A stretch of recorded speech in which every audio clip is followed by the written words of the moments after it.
like this. Thanks so much for checking out this video. If you like, then click hello. What's up, y'all? It's your boy Dietrich. You can click that video for BTS and movies. You can click that video for last week's video. You can click that.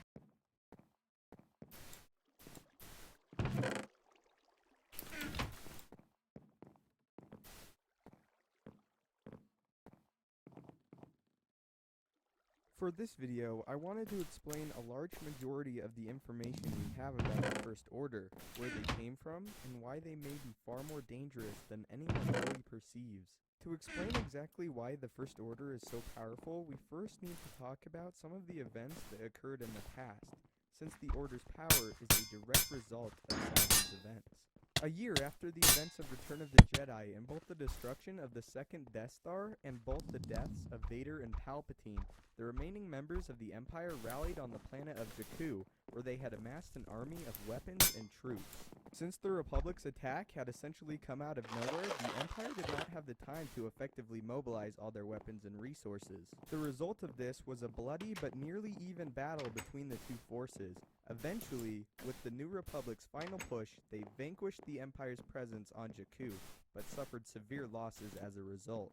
Nonetheless, the New Republic had won the war and forced the now-defeated Empire to sign the Galactic Concordance, a document that stated that the Galactic Concordance officially ended hostiles between the New Republic and Galactic Empire, and stipulated that the Empire remain within predetermined boundaries in the core and inner rim, and cease hostilities following its surrender. It also called for the end of the recruitment and mobilization of stormtrooper forces, the abandonment of the numerous Imperial academies scattered across the galaxy, and the ultimate end to the Galactic Civil War.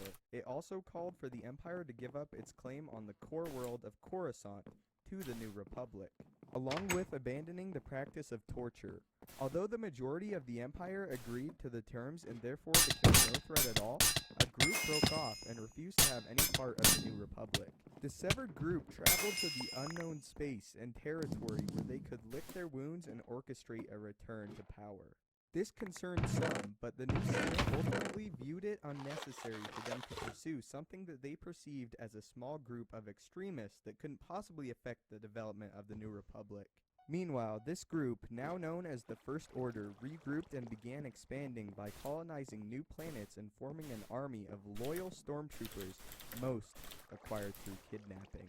All this was orchestrated and organized through the First Order's mysterious new leader, who emerged to take control of the group from the dark side, giving the Order a much-needed push and further organization.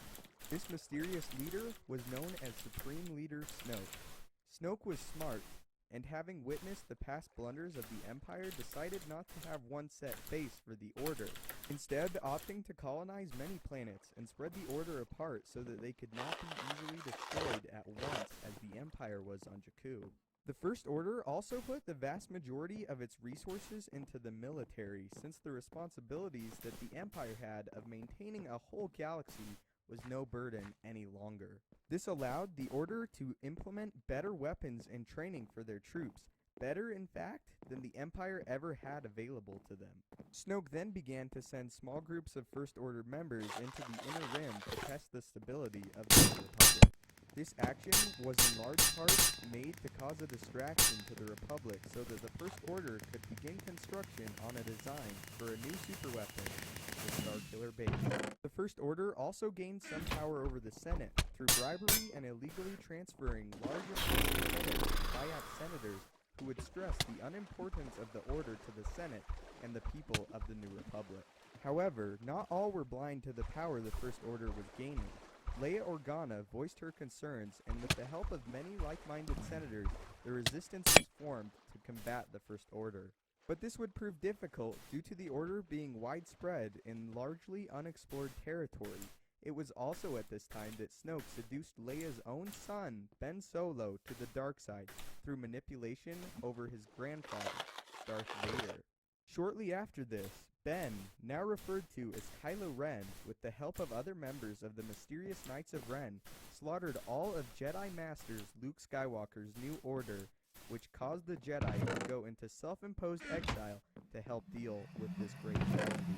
It was now, with the absence of Luke, that the First Order saw its chance, and with the Resistance and Leia largely distracted with locating Luke Skywalker, and the Republic none the wiser, the Order struck, and single-handedly wiped out the Republic using the newly constructed Starkiller base. Later, the Resistance was able to destroy the base, and Luke was located by the Force-sensitive Rey.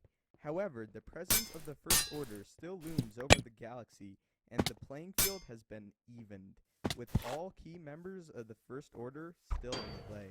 So what makes the First Order such a threat? Well, in large part, I believe it's due to their overwhelming emphasis on the military. Unlike the Empire, the First Order does not have to worry much about others, allowing them to put all their resources into their military. Another thing is that the Order is clearly smarter and better trained than the Empire, learning from the Empire's past mistakes and not grouping together to allow for potentially crippling attacks.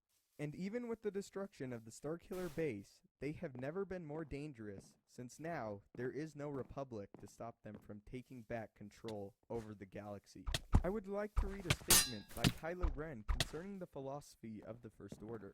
It is the task of the First Order to remove the disorder from our own existence, so that civilization may be returned to the stability that promotes progress. A stability that existed under the Empire, was reduced to anarchy by the Rebellion, was inherited in turn by the so-called Republic, and will be restored by us.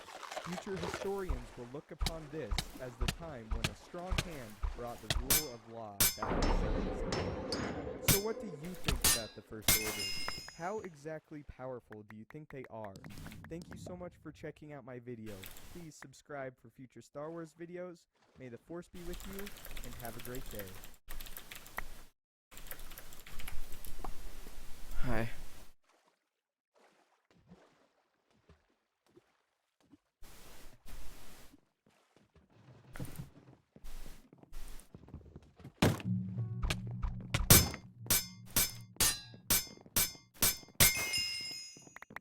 After the destruction of Starkiller Base and the loss of the Republic, both the Resistance and the First Order struggle on an even scale.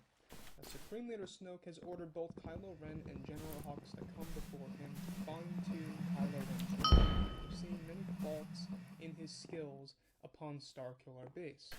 General Hux and his team with Kylo Ren, injured, with aid, dock the Supreme Leader Snoke's chamber, the Texel, T-E-X-A-L, on the planet Rognocta, R-O-G-N-O-C-T-A, a rocky planet accompanied with a sandy surface with an unsteady climate consisting of both lightning storms and